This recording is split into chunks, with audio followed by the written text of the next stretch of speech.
L'histoire du village va être marquée par les guerres. D'abord la guerre de 100 ans. Mornac est une place forte convoitée pendant la guerre de 100 ans, et va changer de main au gré des alliances, des seigneurs entre le royaume de France, et le duché d'Aquitaine qui est anglais.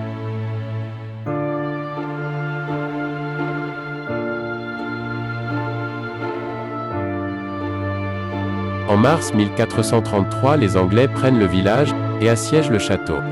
La place défendue par le capitaine Dugast, est sur le point de se rendre quand des navires rochelais chargés de vivres et de troupes, viennent secourir les défenseurs.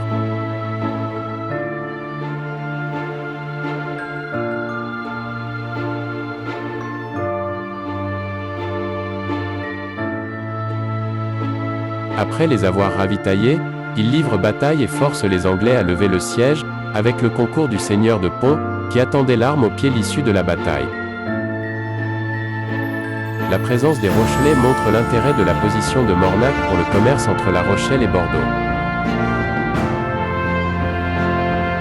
Plutôt que de franchir les passes de Maumusson, dangereuses à la navigation, les marchandises sont acheminées à Mornac, transportées par voie terrestre jusqu'à Royan, distance la plus courte et la moins pentue entre Royan et la Seudre, appelée le chemin des morts, et réembarquées vers Bordeaux.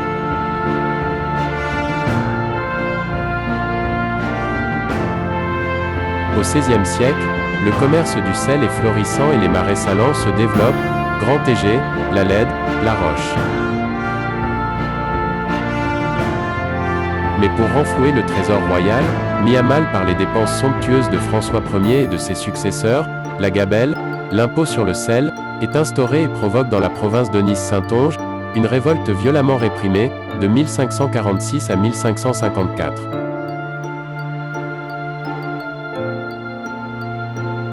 Les cloches des églises sont déposées car elles avaient sonné le tocsin. Cette fronde créait un ferment à l'adoption des idées calvinistes en pays d'Arvers, qui devient majoritairement protestant.